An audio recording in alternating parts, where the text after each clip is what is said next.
আসসালামু আলাইকুম, সবাইকে শুভেচ্ছা। আমি আরজি কিবরিয়া বলছি, যেই অরিজিনাল চ্যানেলে এই মুহূর্তে আপনারা আছেন। তো সবাইকে অনুষ্ঠান শোনার আগে বিনীতভাবে অনুরোধ করছি আমাদের চ্যানেলটি সাবস্ক্রাইব করবার জন্য। এখানে সাবস্ক্রাইব বাটনটি আছে, প্লিজ ক্লিক করবেন।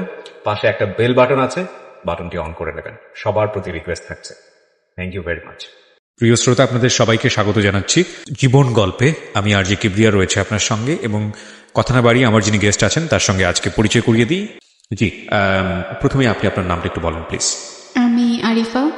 আরিফা, বয়স তো 17.5। জি। শুরুর আগে আমি আপনাকে জিজ্ঞেস করেছিলাম। তো আরিফা, কোথা থেকে এসেছেন আপনি? আমি শরীয়তপুর থেকে এসেছি। শরীয়তপুর থেকে। আপনি কি আমাদের এই অনুষ্ঠানটি নিয়মিত শোনেন? হ্যাঁ, আমি ক্লাস 8 থেকে FM শোনা স্টার্ট করি, আর জীবন গল্প একদম শুরু থেকেই শুনি। কোনো ধরনের চেঞ্জ এসছে মানে লাইফে? কখনো কোনো কিছু কি শোনার পরে কোনো কিছু কি ফলো করতেন, বা আপনি শুনেন কেন আসলে? শুনতে কেন, মানে রেগুলার শুনেছেন? আমার কাছে ভালো লাগে এই জন্য, হয়তো বা একটা ভুল যেটা অন্য কেউ করেছে সেটার পরবর্তীতে আমি করব না, বা মনোবল যে জিনিসটা মানুষ খুব সহজেই হেরে যায়, আমার কাছে মনে হয় না খুব সহজে হেরে যাওয়া উচিত। তো এটা আপনি এই অনুষ্ঠান শুনেই মূলত পেয়েছেন। Thank you so much. আমরা শুরু করতে চাই। আর আমি পুরো গল্প বলতে গিয়ে কখনো কখনো তুমি বলে ফেলবো, because you are much younger than me. So can start একেবারে যেখান থেকে বলতে ইচ্ছে করে। আমার জন্ম হয়েছিল ঢাকাতে।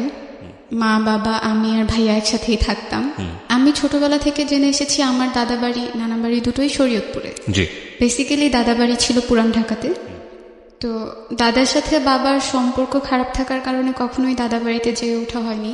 মানে জীবনে কখনোই যাওয়া হয়নি? না, কখনোই না। আচ্ছা, মানে এই সম্পর্কটা খারাপের পেছনের কারণটা কি ছিল? পেছনের কারণ আমি বড় হওয়ার পরে যেটা জেনেছি যে আমার দাদা আরেকটা বিয়ে করেছিলেন, যেটা আমার বাবার পছন্দ ছিল না। আচ্ছা। সেই জন্য সে চলে এসেছিল। আচ্ছা। আর আরেকটা রিজন হচ্ছে দাদার কাছ থেকে আমার চাচারা যারা ছিলেন তারা জোর করে সব সম্পত্তি লিখে নিয়েছেন। ওকে। এই জন্য বাবা ওখানে আর যায়নি। আচ্ছা, তো এরপরে জানি মানে যাইনি? হ্যাঁ। ওকে, ঠিক আছে। হ্যাঁ, বলেন তারপর। বেড়ে ওঠা ভালোই চলছিল। আমি ছোটবেলা থেকে ছবি আঁকতে খুব পছন্দ করতাম। মানে আপনি কি প্রথম সন্তান নাকি? না, ভাইয়া প্রথম সন্তান। মানে আপনারা এক ভাই এক বোন? হ্যাঁ হ্যাঁ। ভাইয়া যখন স্কুলে বাবা কি করতো? আমার বাবা গাড়ি চালাতো। বাবা ট্যাক্সি ক্যাব ছিল, সিএনজিও ছিল, একটা বাবা চালাতো নিজে। চলছিল সবকিছু ভালোই। আমি ভাইয়ার সাথে স্কুলে যেতাম। আমার পড়াশোনা খুব ভালো ছিল বলে আমাকে প্লেতে না ভর্তি করে নার্সারিতে ভর্তি করা হয়। আচ্ছা। তো টিচার আমাকে ভর্তি করতে চায়নি, বললো যে এত ছোট বাচ্চা পারবে না। তো তবুও আম্মু বলছে যে নার্সারিতে ভর্তি করেন, যদি সে না পারে তাকে নিচের ক্লাসে নামাই দিন। আমার নানা ভাইয়ের খুব ইচ্ছে ছিল আমাকে মাদ্রাসায় পড়ানোর। যখন আমি ক্লাস 1-এ উঠি তখন আমাকে একটা মাদ্রাসায় ভর্তি করে দেওয়া হয়, সেটাও ঢাকাতেই। সেখানেও পড়াশোনা খুব ভালো ছিল। আমি ক্লাস 5 পর্যন্ত মাদ্রাসাতেই পড়ি। ক্লাস 5 পর্যন্ত সব কিছু ঠিক ছিল, কিন্তু আমার বাবা প্রায় সময় অসুস্থ থাকতেন, যে কারণে আমাদের ফিনান্সিয়াল সাপোর্ট দেওয়াটা তার জন্য খুব কঠিন হয়ে যেত। বাবা অসুস্থ থাকার কারণে পড়াশোনা কন্টিনিউ করতে করতেও মাঝে মধ্যে সমস্যা হতো। লাইক প্রাইভেট পড়তে পারতাম না ঠিক মতো, বা আমাদের ঠিক মতো বাসায় বাজার করা হতো না। তবুও মা হচ্ছে একটা জিনিস বলতো সবসময়, যে না খেয়ে থাকবো কিন্তু কাউকে বুঝতে দিব না যে না খেয়ে আছি। তাতে হয়তো বা আত্মসম্মান বোধটা থাকে। যখন আমি ক্লাস 7-এ উঠলাম তখন আমার বাবা অনেক বেশি অসুস্থ হয়ে যান। সে বেড রেস্টে ছিল, বিছানা থেকে উঠতে পারতো না। তো বাবা অসুস্থ হয়ে যাওয়ার পরে আম্মু ডিসাইড করে যে আম্মুকে কিছু একটা করতে হবে, আমাদের পড়াশোনাও কন্টিনিউ করাতে হবে। এই জন্য আম্মু সিদ্ধান্ত নেয় যে সে বাংলাদেশের বাহিরে চলে যাবে। বাবার ইচ্ছে ছিল না, সে চায়নি যে আম্মু বাংলাদেশের বাহিরে চলে যাক, ওখানে গিয়ে কিছু একটা করুক। আব্বুর ইচ্ছে ছিল সবসময় যে আমরা সবাই একসাথে থাকবো, যাই করি না কেন একসাথেই থাকবো। এরপর আম্মু বাবার বিরুদ্ধে গিয়েই তার পাসপোর্ট করে, ভিসার জন্য অ্যাপ্লাই করে, আর একটা সময় হয়েও যায়। তো আবার নানা মারা যায় 2012-এ আগস্টে। তো তখন আম্মুর প্রায় যাওয়ার ডেট চলে আসছে। কোথায়, কোন দেশে? জর্ডানে। জর্ডানে? হ্যাঁ। তখন তুমি ক্লাস 7-এ পড়ো? হ্যাঁ, তখন ক্লাস 7-এ পড়ি। 2012-এর সেপ্টেম্বরের 17 তারিখে আম্মু বাংলাদেশ থেকে চলে যায়। এটা তোমার বাবার একেবারে অনুমতি? হ্যাঁ, কোনো ইচ্ছে ছিল না। কি পেশায় যায় উনি তখন? Home servant. Home servant. কত সালের কথা বলছো? 2012। এই বিষয়গুলো একটু খেয়াল রাখবেন। হ্যাঁ। তো যখন বাবা আম্মুকে যেতে দিতে চায়নি, তো আমরা যখন এখানে ছিলাম আম্মু তো ওখানে ছিল, মানে সে একটু খাপছাড়া ভাবে হয়ে গেছিল। সকালে কখন উঠছি, আমি স্কুলে যাচ্ছি কিনা, আমার পড়াশোনা ঠিক মতো হচ্ছে কিনা, এগুলো সে খুব একটা কেয়ার করতো না। সে যতটুকু সময় দিতে পারতো, কখনো আমাকে এসে জিজ্ঞেস করতো না যে তুমি খেয়েছো কিনা, পড়ছো কিনা। দেখা যেত আমি সকালবেলা স্কুলে যাচ্ছি, তো আগে যেমন আমি স্কুলে যাওয়ার সময় আম্মু আমাকে খাইয়ে দিত, আমি হাত দিয়ে খেতে পারতাম না। এখন আমাকে কেউ খাইয়ে দেওয়ার মতো নাই, বা আমাকে যে বলবে তুমি খেয়ে নাও এটা বলার মতো কেউ নাই। মানে ওই সময়টাতে যখন তোমার মা জর্ডানে চলে গেল। হ্যাঁ, আবার যখন আমি স্কুল থেকে আসতাম, স্কুল থেকে এসে যেদিন খালামণি না আসতে পারতো আমাকে রান্না করতে হতো। এমন হতো যে রাতে আর সকালে দুটা রান্না করে রাখছি আমি রাতেই। ক্লাস 7-এ পড়া অবস্থায়? হ্যাঁ, তখন থেকেই। আচ্ছা, আমাদের রান্না করতে হতো। ভাইয়া মাঝে মাঝে হেল্প করতো। তোমার ভাইয়া তখন কি করতো? ও তো তোমার চেয়ে বয়সে বড়। ভাইয়া বয়সে বড় হলেও আমরা একই ক্লাসে পড়তাম। কেন? ভাইয়া পড়াশোনায় খুব একটা ভালো ছিল না, যার জন্য ওকে নিচের ক্লাস নামায় দেওয়া হয়েছে। তোমার চেয়ে বয়সে কত বছরের বড় ছিল? 2 বছর। 2 বছর, ওকে। তো খারাপ লাগতো তখন, মনে হতো আম্মু থাকাটাই হয়তো অনেক বেশি ভালো ছিল, কারণ আম্মু থাকলে তো আমার কেয়ার করতো। বাবা কি তখনও বেড রেস্টে? না, তখন আবু টুকিটাকি কাজ করতে পারে, তবে খুব একটা না। আচ্ছা, মানে উনি শারীরিকভাবে অসুস্থ ছিলেন? হ্যাঁ, সব সময়ই নাকি সে অসুস্থ থাকতেন। ও, তার প্রেশার যে কোনো সময় ফল করতো, ওকে, তার ডায়াবেটিস ছিল। ওকে। আমি একদিন আমার যখন পরীক্ষা চলে আসে, আমার টিচার বাসায় কমপ্লেন করে যে ও ঠিক মতো ক্লাসে পড়া দিতে পারছে না। তো আমার গার্ডিয়ান হিসেবে বাবাকে ডাকায়। বাবা যখন যায়, বাবাকে বলে যে সে আগে খুব ভালো ছিল স্টুডেন্ট, এখন সে নিয়মিত ক্লাসে পড়া দিতে পারছে না। তো তখন বাবা আর কি টিচারকে বলে ওর আম্মু তো এখন নাই, হয়তো বা সে থাকলে ওকে অন্যভাবে পড়াতো। তখন টিচার আমাকে একটু ভালোভাবে পড়ানো, মানে বোঝানোর চেষ্টা করে যে না, তুমি পড়ো, যেভাবে পারো পড়ো, ক্লাসের পড়াটা অন্তত ক্লাসে কভার করে ফেলো, যাতে তোমার পরীক্ষায় খারাপ রেজাল্ট না হয়। জি। আমার নানু এসে কয়েকদিন ছিল আমাদের সাথে, আমাদের টেক কেয়ার করেছে আম্মু যাওয়ার পর। আমার যখন পরীক্ষা চলে আসে তখন তো আমার পক্ষে রান্না করা পসিবল ছিল না, তো আমার খালামণিকে নিয়ে আসে গ্রাম থেকে। আমার ছোট খালামণি তখনও বিয়ে হয়নি, সে আমাদের বাসায় এসে স্টে করে, সে পড়াশোনা করতো না। তো রান্না টান্না করতো আমার সাথে, স্কুলে যেত, আমাকে পরীক্ষা দিয়ে আবার নিয়ে আসতো। কোচিংয়ে যেতাম, তখনও সে আমাকে দিয়ে আসতো। আমাদের তখন একটা রুমের বাসা ছিল আম্মু চলে যাওয়ার পরে। মানে তোমরা সবাই মিলে একটা রুমেই থাকতে? হ্যাঁ, একটা রুমের বাসা ছিল তখন। যেহেতু আম্মু চলে গেছে, এখন 2 রুমের দরকার হয় না। ওকে। যখন খালামণি আসছে তখন আমার খুব আনইজি ফিল হতো, একটা বেড কিভাবে শেয়ার করবো আমরা সবাই। তো আমি আর খালামণি নিচে ঘুমাতাম, ভাই আর আব্বু উপরে থাকতো। তো আমার পরীক্ষা শেষ হওয়ার পরে বাবাই ডিসাইড করে যে এভাবে তো আসলে হচ্ছে না, ওদের পড়াশোনায়ও ক্ষতি হচ্ছে। তো আম্মু, বাবা, নানু সবাই মিলে সিদ্ধান্ত নেয় যে আমরা নানু বাড়িতে চলে যাব, ওখানেই থাকবো, ওখানেই পড়বো। তখন তোমরা ঢাকাতে? হ্যাঁ, তখন আমরা ঢাকাতে। 2013-এ আমি ভাইয়া দুজনেই গ্রামে চলে যাই নানুর বাসায়। তো সেখানে স্কুলে ভর্তি হই। যাওয়ার পরেই না, নানুর বাড়ি কোথায় ছিল? নানুর বাড়িটা শরীয়তপুরে ছিল। শরীয়তপুরে, ওকে। তো শরীয়তপুরে যাওয়ার পরে ওখানকার একটা স্কুলে ভর্তি হই। স্কুলে অনেক পরিচিত মানুষ ছিল, আশেপাশে যত কাজিনরা ছিল ওরাও পড়তো। তো ওখানে যাওয়ার পরে একটা একটা করে সবাই ছড়াতে থাকে, ওর মা তো বিদেশে থাকে। আমি এই ব্যাপারগুলো সবসময় হাইড করে আসতাম, না আমি কাউকে বলবো না যে আমার মা বাইরে থাকে। কেন তোমার এই পারসেপশনটা কেন? না, আমার কাছে খারাপ লাগতো বলতে যে আমার মা আমার সাথে থাকেন না, সে বাইরে থাকেন। আমার কাছে খারাপ। মানে তোমার মা বিদেশে থাকেন, এই বিদেশে থাকা ব্যাপারটা খারাপ লাগতো, নাকি তোমার মা তোমার সঙ্গে থাকে না এটা খারাপ? আমার সাথে থাকে না, এটাই আমার কাছে বেশি খারাপ লাগতো। আর বিদেশে যে থাকে না এটা বলতে খারাপ লাগতো, কারণ বললে ভাববে কি যে কি যেন হয়েছে, এই জন্য মেবি বিদেশে থাকে। এটা তুমি জানলে কিভাবে? মানে এটা তুমি, তোমার তো বয়স অনেক অল্প, ক্লাস 7-এ পড়ো। আমি যখন নানু বাড়িতে গেলাম, তো যাওয়ার পরে বলতো আশেপাশের মানুষ, হ্যাঁ ওর মা বিদেশে থাকে, এই মেয়ে তো মানুষ হবে না, এই ছেলে তো মানুষ হবে না। তো আমার মনে হতো আমি যদি আমার কোনো ফ্রেন্ডের কাছে গিয়েও এই ব্যাপারটা শেয়ার করি, সবাই হয়তো এটাই বলবে, না ও তো একটু অন্যরকম, ওর মা তো থাকে না কাছে, ওকে কে কিভাবে কিছু শিখাবে। ওকে, তো তার মানে তুমি সারাউন্ডিং থেকে মোটামুটি বুঝতে পারছো যে তোমাদের এই বিষয়টাকে পরিবেশ ভালোভাবে দেখছেন। আচ্ছা, তো তারপর থেকেই তোমার কাছে বিষয়টা আনইজি লাগতো।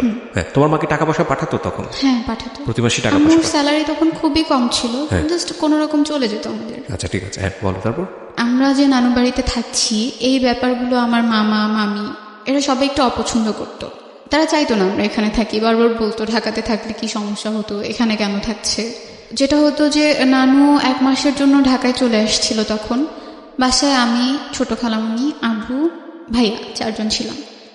একদিন যখন আমি আসলাম স্কুল থেকে, তখন এসে আমি দেখলাম যে আমার বাবা আর আমার খালামণি আমাকে দেখে 2 জন আলাদা হয়ে যায়। তো ব্যাপারটা দেখে আমার কাছে খুব আনইজি ফিল হয় যে কেন তারা এইভাবে কেন থাকবে। এই ব্যাপারগুলো আমি সহ আমার ভাইয়াও বেশ কয়েকবার নোটিস করে। তো ওর কাছে মেবি বিষয়গুলো খারাপ লাগছে। কোন ক্লাসে পড়ো তখন তুমি? আমি তখন ক্লাস 8-এ পড়ি, 2013-এ। তো এই বিষয়গুলো যে খারাপ লাগতো, এগুলো কি মানে কারোর সাথে তোমরা আলোচনা করতে যে এটা নিয়ে বাবাকে কিছু বলা উচিত বা বাবাকে সরাসরি কিছু বলা উচিত? না, আমি বাবাকে যথেষ্ট ভয় পেতাম, এজন্য বলতে পারতাম। তোমার ভাইয়ের সাথে তোমার সম্পর্ক কেমন ছিল? তখন পর্যন্ত ভালো ছিল। তোমরা দুজন মিলে কি ডিসকাস করতে যে এই বিষয়টা আমাদের ভালো লাগছে না, সুতরাং একটু বলা উচিত? আমি দেখলে আমি কখনো ওর কাছে বলতাম না। ওকে। আর ও দেখলে আমাকে কখনো বলতো না। এগুলো আসলে পরে জানা হয়েছে যে না, ও এগুলো নোটিস করছে। ঠিক আছে, বুঝতে পারছি, দুজনেই সেপারেটলি আলাদা আলাদা ভাবে বিষয়গুলো নোটিস করছো। হ্যাঁ, তোমার মায়ের সাথে তোমাদের সম্পর্ক কথা হতো ওই সময়টাতে? রেগুলার ফোনে কথা হতো? তোমার আম্মুকে বলতে বিষয়গুলো যে আম্মু এরকম তখন পর্যন্ত আম্মুকে কিছু বলিনি। তো তোমাদের তো বলতে কেউ না করেনি, তোমরা বলনি কেন? ভয় লাগতো হয়তো বা এটা নিয়ে কোনো একটা ঝামেলা তৈরি হবে। ওকে। ভাইয়া রাগ করে বাসা থেকে চলে যায়, 7 মাসের জন্য চলে যায়। কি নিয়ে রাগ করে? এই ব্যাপারগুলো সে দেখতো, তার কাছে খুব খারাপ লাগতো। সে তো আমার চাইতে 2 বছরের পরও একটু হলেও বুঝে আমার চাইতে। আচ্ছা। আমরা তাকে অনেক খুঁজেছি, পাইনি। না, তোমার ভাই যে 7 মাসের জন্য গেল, সে কি তার মার সঙ্গে যোগাযোগ করতো ওই সময়টাতে? না, কারোর সাথে যোগাযোগ করতো না সেই সময়টাতে। তো আম্মুকে যখন ভাইয়ার কথাটা বলা হয়, আম্মুকে প্রায় 1 মাসের মতো হাইড করা হয়। আম্মু যখন কল দিয়ে বলতো যে ভাইয়াকে দেওয়ার কথা, তো আমরা দিতে পারতাম না, কারণ ভাইয়া তো ছিল না। বলা হতো যে না, এখানে গেছে ওখানে গেছে, ও এখন না। This is the most complex story. Complex বলছে এই কারণে যে দুটো শিশুর বড় হয়ে ওঠার জন্যে আমাদের যে ধরনের পরিবেশ দেওয়া দরকার পরিবারে, আমরা খাওয়া দিচ্ছি, লেখাপড়ার জন্যে অর্থনৈতিকভাবে যে সাপোর্টটা দেওয়া দরকার সেটার জন্য পরিবার রেখে বিদেশ পর্যন্ত চলে যাচ্ছি, সব কিছু ঠিক আছে, কিন্তু মানসিকভাবে যে পরিবেশটা দেওয়া উচিত সেটা যদি আমরা না দেই, তাহলে সন্তানের বেড়ে ওঠা যে কত ভয়ানক রকমের বিপজ্জনক অবস্থায় যেতে পারে, সেটা হচ্ছে আজকের এই জীবন গল্প। একটা পরিবারের মধ্যে ধরনের ঘটনা, এটা অনেকেই হয়তো বা মনে করবেন এটা নাটক সিনেমাতেই ভালো লাগে শুনতে, কিন্তু বাস্তব জীবনে আসলে এগুলো শুনতে গেলেও কানে অনেক সময় তালা লেগে যায়। But this social taboo is a problem. এটা প্রবলেম বলেই এটা নিয়ে ডিসকাস হওয়া উচিত। কারণ আমি মনে করি যে এই যে ঘটনাটা আজকে এই মেয়েটাকে, কি যেন নাম বলছিলে তোমার? আরিফা 17.5 বছর বয়স, তাকে আজকে লাখ লাখ মানুষের সামনে প্রেজেন্ট করেছে। এবং আমি বিলিভ করি এরকম আরিফা সমাজে অনেক আছে, এবং এইরকম আরিফার মতো পরিবার সমাজে অনেক আছে, যেটা একটা সন্তানের ওপর ভয়ানক রকমের ইম্প্যাক্ট তৈরি করে। এবং আমি সবসময় এই জিনিসগুলোর বিপক্ষে ইন আ সেন্স যে আপনি যখন আপনার বেবিটাকে নিয়ে আসলেন দুনিয়াতে, তার মানে আপনি একটা রেসপন্সিবিলিটি নিয়ে এসছেন, এবং সেখানে কোনো কম্প্রোমাইজ নাই। আপনি যদি একটা মানুষের সুস্থ জীবন দিতেই না পারে, পারিবারিকভাবে হোক অর্থনৈতিকভাবে হোক, তাহলে আপনি তাকে কেন নিয়ে আসলেন? প্রথম কথা হচ্ছে এটা। দ্বিতীয় কথা হচ্ছে, যদি আপনার সামর্থ্য না থাকে, আপনাকে চেষ্টা করতে হবে, প্রতি মুহূর্তে চেষ্টা করে যেতে হবে। ওই চেষ্টাটাই হলো আপনার প্রমাণ করা যে না, আপনি চেষ্টা করে যাচ্ছেন। কিন্তু আপনি চেষ্টা করলেন না, এমন কিছু করলেন যেটার জন্য একটা সন্তান ভয়ানক রকমভাবে মানসিকভাবে ক্ষতিগ্রস্ত হচ্ছে। এবং এই ক্ষতিগ্রস্ত ব্যাপারটা অর্থনৈতিকভাবে দেখা যায় না, কিন্তু একটা মানুষকে শেষ করে দিতে পারে। দেখুন, একটা বাচ্চা কিন্তু পরিবার থেকে বের হয়ে গেছে, এবং যে বাবা যে কাজটা করছে বা মা যে বিষয়টা করলো, এই বিষয়গুলো নিয়ে একটু ডিসকাস হওয়া উচিত ছিল যে প্রবলেমটা আসলে কোথায়। আমরা কি আমাদের প্রয়োজনটা ভুলে যাব? না, প্রয়োজনটা ভুলে যাব না, কিন্তু আমাদের প্রয়োজনটা যেন আরেকজনের জীবনে কাল না হয়ে আসে, সেটা আমাদের খেয়াল রাখা জরুরি। ঠিক আছে, আমরা আরিফার কাছে আবার ফিরছি। হ্যাঁ, বলো, তারপর কি হলো? তো আমাকে যখন বলা হলো যে ভাইয়া নাই, সে প্রচন্ড কান্না করে। তো বারবার জানতে চাচ্ছিল কেন সে চলে গেছে, কারণ কি ছিল। সে বারবার নানুকে প্রশ্ন করছিল যে কেন চলে গেল। আমি তো তাকে কোনো কিছুর অভাব দেইনি, তো কেন সে গেল। কারো কাছে আসলে কোনো রিজন ছিল না। আমি তখন পর্যন্ত আম্মুকে বলতে পারছিলাম না যে হয়তো বা এই ব্যাপারগুলো ওর কাছে খারাপ লাগছিল, এজন্য ও চলে গেছে। তো আমি আমার পড়াশোনাটা তখন পর্যন্ত কন্টিনিউ করছি। এর মাঝখানে আমার ছোট খালামুনির বিয়ে ঠিক হয়। তুমি তখন ক্লাস 8-এ? হ্যাঁ, আমি তখনও ক্লাস 8-এ পড়ি। ওকে। বিয়ে ঠিক হওয়ার পরে তার বিয়েটা ভালোভাবে মিটে গেল, সবাই ছিল। তো খালামুনির বিয়েতে আমার মামাকে কিছুটা ঋণ করতে হয়, মানে সব মিলে পরিবারের অবস্থাটাও তখন খুব একটা ভালো ছিল না। এরপর আমি জেএসসি পরীক্ষা যখন দিব, রেজিস্ট্রেশন করা শেষ, সেই মুহূর্তে একদিন রাতে প্রায় 12টার পর আমাদের কাছে একটা কল আসে। তো নানুর ফোনে কলটা আসে। কল আসার পর নানু রিসিভ করে দেখে যে ভাইয়া কথা বলতেছে। ওকে। মানে ওর ভয়েসটা তো চিনতো। তো কথা বলার পর নানু হুট করে ভয় পেয়ে আমার কাছে কল দিয়ে দিছে যে এতদিন পরে সে কোত্থেকে কল দিল, কিভাবে আসলো। তো ভাইয়া আমার সাথে কথা বলতেছে, মানে তার বিহেভটা পুরো চেঞ্জ হয়ে গেছে। লাইক আগে সবাই ওকে খুব ভদ্র বলতো, আমি খুব বদমেজাজি ছিলাম, এই জন্য আমাকে কেউ খুব একটা পছন্দ করতো না, বাট ভাইয়াকে সবাই অনেক বেশি ভালোবাসতো। তো এখন ওর সাথে যখন আমি ফোনে কথা বলছিলাম, আমার কাছে মনে হচ্ছে সবকিছু কেমন যেন চেঞ্জ, ওর কথাবার্তা, আচরণ। আর সে আমাকে তখন একটা কথা বলছিল যে আমি এখন সিগারেট খাচ্ছি। এই হ্যাবিটটা তার কখনোই ছিল না। এটা বলার পরে আমি ফোনটা কেটে দিছি ভয়ে, যে এটা কি আসলে আমার ভাই, সে তো আমার সাথে এই ধরনের কথা কখনো বলেনি। ভয় পেয়ে কেটে দেওয়ার পরে নানু আমাকে জিজ্ঞেস করলো কি হয়েছে। তো আমি বললাম যে ও আমাকে বলতেছে ও সিগারেট খাচ্ছে। এটা বলার পরে সে আবার কল দেয়, কল দিয়ে কথা বলে। তো নানু তখন জিজ্ঞেস করে আব্বুর কাছে কল দিচ্ছে কিনা বা আম্মুর সাথে কথা হয়েছে কিনা। তো তখন ও বললো যে আম্মুর তো নাম্বার নাই আমার কাছে, বাট আব্বুর সাথে কথা হয়েছে। আব্বু বলছে যে কালকে আব্বুর ওখানে যেতে, আমি কালকে ওখানে যাব। তো ও আসলো। কয়েকদিন সে ঢাকাতে ছিল, আমার মেজো খালামণির ওখানে ছিল। তারপর তাকে শরীয়তপুরে নিয়ে আসা হয়। তখনও সবকিছু ভালোই চলছে। আমার না, কিন্তু তোমরা জিজ্ঞেস করলে না তুমি কোথায় ছিলা হ্যাঁ, এতদিন জিজ্ঞেস যাবত, কি করছে। কেন সিগারেট খেয়েছো, কি প্রবলেম, কি হচ্ছে? সে বলতো যে তার কাছে ভালো লাগেনি, তার পড়াশোনা ভালো লাগতো না, এই জন্য সে চলে গিয়েছিল। আচ্ছা। এক্স্যাক্ট রিজনটা সে তখন পর্যন্ত বলেনি কাউকে। ওকে। কারণ বাসায় আসার পরে সে জানে যে এখন পর্যন্ত সবকিছু ঠিকঠাক, ওই ব্যাপারগুলো এখন পর্যন্ত কেউ জানে না, এজন্য সেও বিষয়টা এড়িয়ে যায়।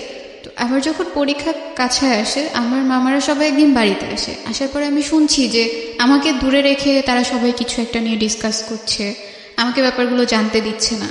আমার পরীক্ষা যখন চলে আসছে তার 2 দিন আগে আমি ঘুমিয়ে পড়ছি। তখন ছোট খালামণির সাথেই ঘুমাই। আমি আর খালামণি ঘুমানোর পরে রাত 2টা বাজে আমার ঘুম ভেঙে যায়। আমি প্রচুর এফএম শুনতাম, মিডনাইট পর্যন্ত এফএম শুনতাম। তো শুনতে শুনতে ঘুমায় পড়তাম। সেদিন এফএমটা শোনা হয়নি, মামারা সবাই বাসায় ছিল, এই জন্য 2টা বাজে যখন আমার ঘুম ভেঙে যায় আমি তখন বাইরে খুব শাউট শুনতে পারি, যে সবাই খুব চিল্লাচিল্লি করছে আর বলছিল আমার নাম নিয়ে যে ওকে তো এখানে রাখা যাবে না, ওকে এখানে রাখলে আমরা কেউ এই বাড়িতে আসবো না। আমার বড় মামিও বলছিল যে ও কেন এখানে থাকবে, এত কিছুর পরে আপনি ওকে এখানে রাখতে চান। এগুলো আমার নানুকে বলার পরে নানু জাস্ট বলছিল যে আমি ওকে ফেলতে পারবো না, আমি ওকে কোথায় রাখবো, ও কার কাছে গিয়ে থাকবে, আমি ওকে আমার সাথেই রাখবো। যখন আমি এই কথাগুলো শুনছিলাম আমার কাছে খুব খারাপ লাগছিল। আমি জানতে চাচ্ছিলাম যে কি এমন হয়েছে যার কারণে তারা আমাকে এই কথাগুলো বলতেছে যে আমাকে এখানে রাখবে না।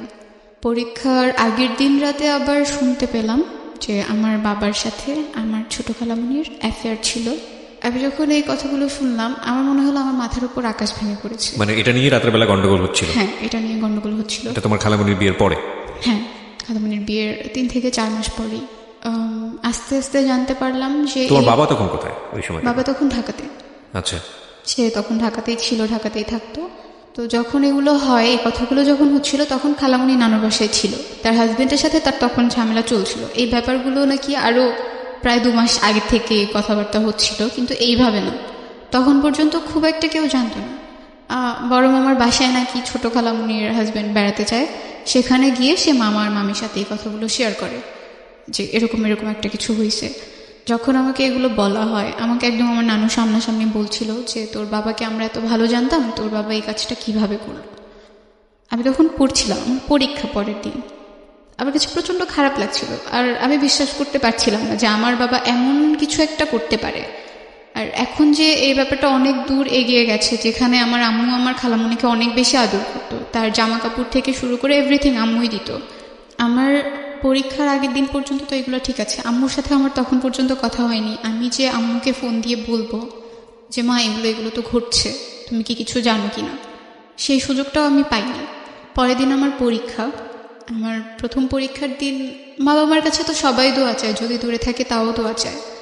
আম্মুর সাথে কথা বলতে পারিনি, কিন্তু আব্বুকে আমি কল দিলাম। কল দেওয়ার পরে আমার বাবার প্রথম প্রশ্ন ছিল তুমি কার সাথে থাকতে চাও, তোমার আম্মুর সাথে নাকি আমার সাথে। তো আমার আসলে অনেক খারাপ লাগে, আমি তো দোয়া চাওয়ার জন্য আব্বুর কাছে কল দিছিলাম, এইরকম কোনো একটা প্রশ্ন আমি আশা করিনি। আমি তখন কিছু বলিনি, কলটা কেটে দিছি। কেটে দেওয়ার পরে পরীক্ষা দিতে গেলাম। একদম হলে গিয়ে আমি লিখতে পারছি না, মানে আমার বারবার মনে হচ্ছে এসব কি হচ্ছে আমার চারপাশটায়। সব কিছু তো খুব ভালো ছিল, গোছানো ছিল, এগুলো কেন হচ্ছে। আমার বাংলা পরীক্ষাটা খুব খারাপ হয়। তো পরীক্ষা যখন দিয়ে আসছিলাম আমি তো খুব কান্না করছিলাম। আমার 2টা খুব ক্লোজ ফ্রেন্ড ছিল স্কুলে, তো ওরা আমাকে জিজ্ঞেস করে কি হয়েছে, কান্না কেন করতেছি, সব কিছু তো ঠিক ছিল, হঠাৎ করে কি হলো। তো আমি তখন শুধু এইটুকু বলছিলাম যে আমার মামারা চায় না আমি আর নানু বাড়িতে থাকি, কিন্তু আমি এখান থেকে গিয়ে কোথায় থাকবো, আমার তো কারোর সাথে থাকার মতো জায়গা নেই। তো বলতেছে কেন, আঙ্কেল আসছে না, আঙ্কেলের কাছে গিয়ে থাক, তোর তো এটা আরো ভালো একটা অপশন, ঢাকায় গিয়ে পড়তে পারবি, আবার সব কিছু আগের মতো হয়ে যাবে। আমি বললাম যে না, এটা পসিবল না, যেহেতু এখানে থাকা স্টার্ট করছি আমি চাই এখান থেকে পড়াশোনাটা কন্টিনিউ করতে, আর নানু যতটা আদর করে এতটা আদর কেউ আমাকে করবে না। আমি পরীক্ষা দিয়ে বাসায় আসার পরে তখন এই ব্যাপারগুলো নিয়ে গন্ডগোল হচ্ছে। তো নানু তখন মামাদেরকে বলল যে ওকে যদি তোরা এখানে না রাখিস আমিও এখানে থাকবো না। আর তোর যদি ইচ্ছা হয়, আমার বড় মামাকে বলছে যে তোর যদি ইচ্ছে হয় তুই আমাকে খাবারের কোনো টাকা টুকা দিস না, আমার লাগবে না, আমি এভাবে চলতে পারবো, যা আসে জমি থেকে সেটা দিয়ে চলতে পারবো। তো নানুর সাপোর্টটা আমার মনে হয় তখন সবচেয়ে বেশি কাজে লেগেছে মেন্টালি স্ট্রং থাকার জন্য। আম্মুর সাথে আমি ব্যাপারটা প্রথম শেয়ার করি আমার বাংলা পরীক্ষা শেষ হওয়ার পরে। আম্মু নাকি এই ব্যাপারগুলো শুনেছে, যখন থেকে কথা হচ্ছে তখন থেকেই শুনেছে, কিন্তু সে আমাকে কিছু বুঝতে দেয়নি। আর এটা নিয়ে বাবার সাথেও তার খুব ঝামেলা হয়েছে। যেটা হতো যে এই ব্যাপারের পরে বাবা আমাকে ফোন দিত না, আমি বাবার সাথে কথা না বলে থাকতে পারতাম না। আমি নিজের থেকেই তাকে দিনে 4 থেকে 5 বার কল দিতাম, কিন্তু সে রেসপন্স করতো না। কল রিসিভ করলেও বলতো যে আমি এখন ব্যস্ত আছি, পরে কথা বলি। এরপর আমি ক্লাস 9-এ ভর্তি হলাম, জেএসসি রেজাল্ট পাবলিশড হলো। রেজাল্ট খুব একটা ভালো হয়নি, তবুও আম্মু কোনো রকম খুশি ছিল। আর তখন থেকে আসলে স্টার্ট হয় আমার উপর সবার যে একটা প্রেশার। আমি কারো বাসায় গেলেই প্রথম প্রশ্ন হতো, তুই কিছু জানতি না, তুই কি কিছু দেখিস নাই, এগুলো যে ঘটছে একদিনেই ঘটে গেল, তোর কি কখনো চোখে পড়ে নাই? তখন কিছু বলার ছিল না আমার, আমি ওখান থেকে চলে আসতাম। এরপর থেকে আশেপাশের মানুষগুলোর সাথে আমি কথা বলা খুব কমিয়ে দিই, কারো বাসায় যেতাম না, সবাইকে অ্যাভয়েড করা স্টার্ট করে দিই যে না, আমি আমার মতো করে থাকবো, কাউকে লাগবে না। যখন ক্লাস 9-এ ভর্তি হলাম, ক্লাসে পারফরমেন্স ভালো থাকার কারণে টিচাররা আমাকে খুব আদর করতো, সবাই চিনতো। একদিন তখন ফেব্রুয়ারি ছিল, আমি করিডোরে দাঁড়ানো ছিলাম স্কুলে, আমার একটা ফ্রেন্ড আমার সাথে ছিল। তো আমাদের স্কুলে কলেজও আছে।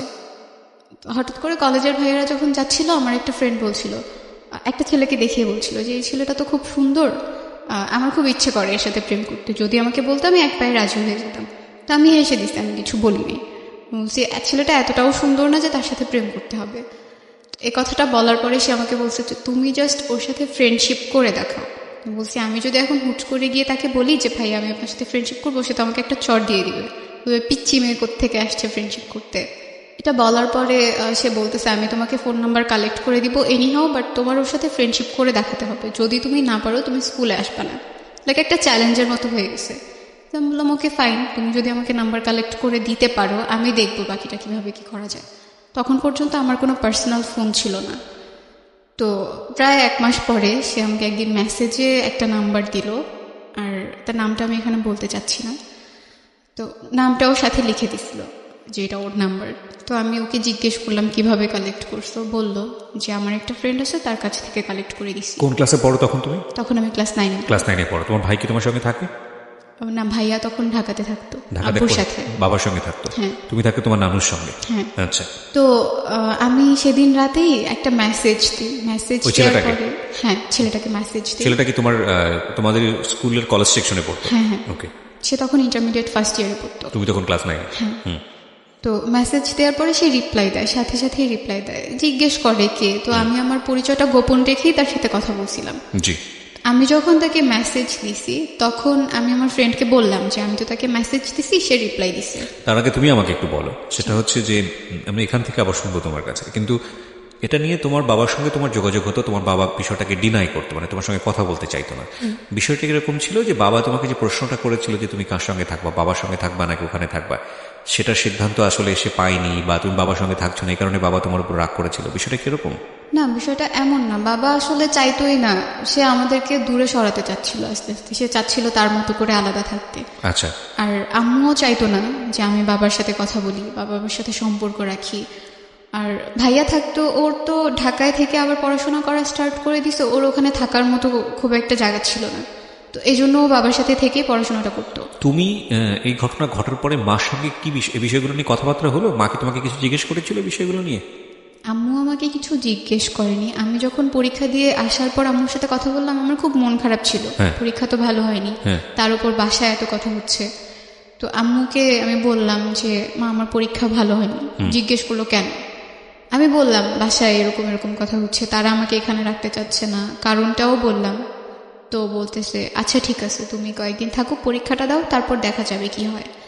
তো ওই ছেলেটাকে আমি যখন মেসেজ দিই তখন আমি আমার ফ্রেন্ডকে সাথে সাথে ইনফর্ম করলাম যে আমি তো ওকে মেসেজ দিছি। আমার ফ্রেন্ড যার কাছ থেকে ফোন নাম্বারটা এনে দিছে তাকে সাথে সাথে বলে দিছে যে তাকে তো মেসেজ দিছে, সে তো রিপ্লাই দিছে। এটা বলার পরে সেই ছেলেটা আবার এই ছেলেটাকে নক করে মেসেজে যে তুমি কার সাথে কথা বলতেছো মেসেজে, আমি কিন্তু জানি। তো তখন আর কি তাকে জিজ্ঞেস করে নাম বলো, কার সাথে কথা বলতেছি, কে আমাকে মেসেজ করছে, তার অ্যাড্রেস দাও।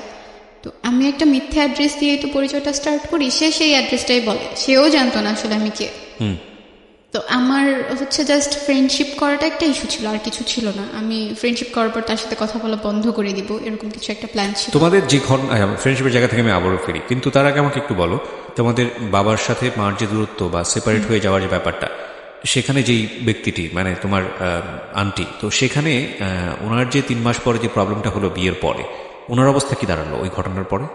উনি তখন নানুর বাসাতেই থাকতো, আমাদের সাথেই থাকতো, কিন্তু আমি খালামণির সাথে কথা বলতাম না। কথা বলতে না তুমি? উনি ওই বাসাতে থাকতো কেন? ওনার শ্বশুর বাড়ির কি সমস্যা হচ্ছিল ওখানে? তো তখন ডিভোর্স হয়ে গেছে। ও ডিভোর্স হয়ে যায় তখন এই ঘটনার প্রেক্ষাপটে? ডিভোর্স হয়ে যায়। তো সে মেসেজ করতো, দেন আমি তাকে বললাম যে আমি তার সাথে ফ্রেন্ডশিপ করতে চাই। এটা করার পরে বললো ওকে ফাইন, প্রবলেম নাই। তো আমি যখন স্কুলে যেতাম, দেখা গেছে আগে তো তাকে আমরা ওভাবে কোনো কিছু বলতাম না, এখন যখন ফ্রেন্ডরা একসাথে হচ্ছি, কিছু একটা বলছি বা তাকে দেখে হাসছি, এই ব্যাপারগুলো সে বুঝতে পারতো। আর তখন সে ধরে নিছে যে হ্যাঁ, এই সার্কেলটার মধ্যে থেকে কেউ একজন হচ্ছে আমি। তো একদিন আমি বিকেলে গিয়ে তাকে কল দিলাম, তখন মাত্র 1 সপ্তাহের মতো তার সাথে আমার কথা হয়েছে। কল দেওয়ার পরে সে বলতেছে আমি তো আপনাকে চিনি। বললাম বলেন আমি কে? বলছে না আমি আপনাকে চিনি, কালকে স্কুলে যান তখন বলবো যে আপনি কে। আমরা যখন স্কুলে গেলাম, যেটা হতো যে ক্লাস শুরু হওয়ার আগ পর্যন্ত রুমের সামনে দাঁড়িয়ে দাঁড়িয়ে গল্প করতাম, আর আমাদের ক্লাসের সামনে দিয়ে তাদের ক্লাসে তাদের যেতে হতো। সে যখন ওখান দিয়ে যাচ্ছিল, হঠাৎ করে আমাদের দিকে খুব রাগী একটা ভঙ্গিতে তাকালো, মানে সে বুঝালো যে হ্যাঁ সে আমাকে চিনে। তা আমরা কিছু বলিনি, সবাই একরকম করেই হাসছি। এরপর আবার বাসায় আসলাম, দেন আমি তাকে বললাম আপনি তো আমাকে খুঁজে বের করতে পারলেন না। তো এটা বলার পরে সে বলতেছে আচ্ছা ঠিক আছে, আমি তো খুঁজে বের করতে পারিনি, আমি ব্যর্থ। আপনি একটা কাজ করবেন, কালকে যখন স্কুলে যাবেন, স্কুলের মেইন গেটের সামনে ব্লু বল পেন হাতে দাঁড়ায় থাকবেন। তো স্কুলে যাওয়ার পরে আমি আমার ফ্রেন্ডদের সাথে ব্যাপারটা শেয়ার করি। তো হুট করে আমার একটা ফ্রেন্ড বলে ওঠে আমরা সবাই ব্লু বল পেন হাতে দাঁড়ায় থাকবো, সো দেখবো সে কিভাবে খুঁজে বের করতে পারে। স্কুল গেটে গেলাম, সেখানে সবাই একটা করে ব্লু বল পেন হাতে দাঁড়ায় আছি। তো সে আর তার সাথে তার একটা ফ্রেন্ড ছিল, দুজন এসে মানে হতভম্ব হয়ে যায়, সবার হাতে ব্লু বল পেন, কোনটা আসলে ওই মেয়েটা। তো এটা ভেবে তারা আর কি চলে যায়, একটু লজ্জাও পায় যে আসলে খুঁজে বের করতে পারেনি। তো চলে যাওয়ার পরে বাসায় গিয়ে সে আমাকে জিজ্ঞেস করে যে আপনি এবার আপনার পরিচয়টা দিতে পারেন। তো আমি আমার নাম বললাম, আমার ডাকনাম হচ্ছে মিম, বাসা আমাকে সবাই মিম ডাকে। বাসা কোথায় সেটাও জিজ্ঞেস করে, তো আমি নানু বাসার অ্যাড্রেসটা দিই। আসলে পরিচয় দিয়ে জানতে পারি সে আমার কাজিনের ফ্রেন্ড, তারা একসাথে স্কুলে পড়াশোনা করে আসছে আর খুব ভালো ফ্রেন্ড। এটা জানার পরে সে আমার কাজিনকে জিজ্ঞেস করে এই নামের কি তোদের ওখানে কোনো মেয়ে আছে? বললো হ্যাঁ আছে। তো সে যেটা করে, আমার নানু বাসার কাছে এসে আমাকে একটা মেসেজ দেয় যে আপনি একটু বের হন। আমার নানু বাসার কাছেই নদী ছিল, তো আমাকে বললো নদীর ওখানে যেতে। আমি আমার একটা মামাতো বোনকে নিয়ে ওখানে যাই, আমার ওই বোনটার সাথে আমি সবকিছু শেয়ার করতাম। তো ওকে নিয়ে ওখানে যাওয়ার পরে আমি ভাবছি মেবি সামনের দিকে একটা রাস্তা আছে, সেখান দিয়ে আসবে। তারা যে অলরেডি এসে পড়ছে এটা আমি জানতাম না। আমি দাঁড়াইছিলাম, সে আমার পেছনে দাঁড়ায় আমাকে ফোনে কল দিছে। তখন পর্যন্ত নানুর ফোনটা আমি ইউজ করি। তো ফোনে কল দেওয়ার পরে আমি কলটা কেটে সামনের দিকে তাকায় আছি, হ্যাঁ আসবে তো, ওই দিক থেকে আসবে। তো সে যখন আমাকে ডাক দিল পেছন থেকে, আমি ঘুরে দেখি সে, আমি অবাক হয়ে গেছি। পরে ওখান থেকে চলে আসি, তার সাথে তখনও কোনো কথা বলিনি। চলে আসার পরে অনেকবার মেসেজ দিল আরেকবার চাওয়ার জন্য। তো আসলে আমি ভয় পেতাম খুব, আমার যে চাচাতো মামারা ছিল সে যদি দেখে ফেলে বা কেউ যদি দেখে, এটা নিয়ে কিছু একটা হয়ে যাবে। এমনিতেই তো বাসায় এত ঝামেলা আমাকে নিয়ে, আমাকে তারা এখানে রাখতে চাচ্ছে না। আমি ভয় পেয়ে ওখান থেকে চলে আসার পরে মানে নানু আসলে আমাকে খাবার জন্য রাখছিল অনেকক্ষণ যাবে, আমি আসছিলাম, মানে ওখানে দাঁড়িয়েছিলাম। পরে চলে এসে খেতে বসছি, সে তো ননস্টপে আমাকে মেসেজ দিয়েই যাচ্ছে আরেকবার যাওয়ার জন্য, আমি আর যাইনি। তো সেদিন রাতে কথা হলো, আমি অনেক রাত পর্যন্ত এফএম শুনতাম, সেদিনও শুনছিলাম। সে তখন থেকে আর কি খুব কেয়ার করা স্টার্ট করলো, লাইক এত রাত পর্যন্ত এফএম শোনা ভালো না, ঘুমিয়ে পড়েন, পরদিন আপনাকে ক্লাসে যেতে হবে, গিয়ে ক্লাসের মধ্যে ঘুমাবেন, টিচার তো বকা দিবে। এরপর 2 মাসের মতো ভালোই চলছিল। হঠাৎ করে সে যেটা করা স্টার্ট করে, আমি যদি তাকে মেসেজ না দিই বা আমি যদি তার সাথে কথা না বলি, কোনো অকেশনে যদি আমি তাকে উইশ না করি, সে খুব রেগে যায়। আচ্ছা, তখন 14 এপ্রিল চলে আসছে, পহেলা বৈশাখ। আমি পহেলা বৈশাখে তাকে মেসেজ করিনি, আমার মনে ছিল না। তো পরদিন সকালবেলা আমি উইশ করার পরে সে খুব রাউড বিহেভ করা স্টার্ট করলো যে কেন তাকে আমি উইশ করি নাই, আমি মেবি তাকে পছন্দ করছি না, সে যে আমার সাথে কথা বলে এটা এখন আমার কাছে বিরক্তিকর কারণ হয়ে দাঁড়াচ্ছে। আমি বললাম না এমন কিছু তো না, আমি জাস্ট এমনিতে ভুলে গেছিলাম, এই জন্য আর উইশ করা হয়নি। সেটা নিয়ে সে অনেক রাগ দেখিয়ে আমার সাথে কথা বলা অফ করে দেয়। সো আমি ব্যাপারটা মেনে নিই, আচ্ছা ঠিক আছে, কথা না বলতেছে, আমার তো এমন আহামরি কিছু না যে তার সাথে আমার কথা বলতেই হবে। এবার যেটা সে করা স্টার্ট করলো, আমি যখন স্কুলে যেতাম, তার যত মেয়ে ফ্রেন্ড ছিল ক্লাসে, আমার সামনে এনে তাদের দিয়ে খুব কথা বলতো। লাইক আমরাও দাঁড়ায় আছি, তারাও দাঁড়ায় আছে, আমাদের সামনে খুব কথা বলতেছে, হাসাহাসি করতেছে। বা আমি যদি আমার অফ পিরিয়ড যখন থাকতো, তখন বাইরে যখন দাঁড়ায় থাকতাম, সে আমার সামনে দিয়ে যেত, তার কোনো একটা মেয়ে ফ্রেন্ডের হাত ধরে যেত। মানে সামহাও এটা বুঝতে পারছেন যে আপনাকে নোটিস করছে কোনো না কোনো ভাবে। হ্যাঁ, নোটিস করছে, আর সে চাচ্ছে আমি একটু জেলাস ফিল করি। ওকে। কিন্তু আমি এমনটা করিনি, আমার কাছে খারাপ লাগতো না। আমি যেটা করা স্টার্ট করলাম যে আমার ক্লাসে যত ছেলে ফ্রেন্ড ছিল তাদের সাথে আমি খুব একটা কখনোই কথা বলতাম না, বাট তখন থেকে কথা বলা স্টার্ট করলাম। তার ইন্টারমিডিয়েট ফার্স্ট ইয়ার ফাইনাল পরীক্ষা যখন চলে আসে, আমি যেই সিমটা, আমার একটা সিম ছিল, নানুর ফোন থেকে মেসেজ দিলে তো জেনে যাবে, বা কোনোভাবে যদি নানু জেনে যায় এই ভয়টাও পেতাম, এই জন্য একটা সিম কার্ড নিয়েছিলাম। সেই সিম কার্ডটা আমি অফ করে দিই যখন সে আমার সাথে কথা বলা বন্ধ করে দেয়। এনিহাও সে আমার নানুর নাম্বারটা কালেক্ট করে, আমার নানুর ফোনে সে একটাই মেসেজ দেয়, জাস্ট আমাকে বলে ওই সিমটা ওপেন করতে। আমি ভাবলাম এতদিন পর মেসেজ দিল, ওকে সিমটা ওপেন করে দেখি। সিমটা ওপেন করার পর 200টা মেসেজ আসে, অনেক সরি লেখা, অনেক কিছু লেখা। তো আমি তখনও রিপ্লাই দেইনি। আমাদের গ্রুপ ক্লাসগুলো যে হতো সেগুলো তাদের কলেজ সেকশনেই হতো। তাদের ক্লাসগুলো শেষ হয়ে যাওয়ার পর আমরা ওখানে গিয়ে গ্রুপ ক্লাস করতাম। তো সেদিন তাদের প্র্যাকটিক্যাল পরীক্ষা ছিল কৃষি শিক্ষার, তারা ওখানে পরীক্ষা দিচ্ছে। আমরা যে রুমে গিয়ে ক্লাস করছি সেই রুমের বাইরে ব্যালকনিতে তারা বসে পরীক্ষা দিচ্ছে টিচারের কাছে। তো তার পরীক্ষা শেষ হওয়ার পরে সে একদম এমন একটা জায়গায় গিয়ে দাঁড়ালো যেখান থেকে ক্লাসের বাইরে থাকলেও আমাকে দেখা যায়। আমার কাছে খারাপ লাগছিল যে কেন আমাকে এভাবে দেখছে, কেন এভাবে নোটিস করছে। আমি ওখান থেকে সরে সামনে গিয়ে বসি। তো সেদিন ক্লাসটা কন্টিনিউ করার পরে আমি আমার ফ্রেন্ডগুলোর সাথে ডিসকাস করলাম যে সে তো আমাকে এতবার সরি বলেছে, তো আমি কি তাকে রিপ্লাই দিব কিনা। তো বলতেছে আচ্ছা দাও, বাসায় গিয়ে কথা বলো, গিয়ে দেখো কি বলতে চায়।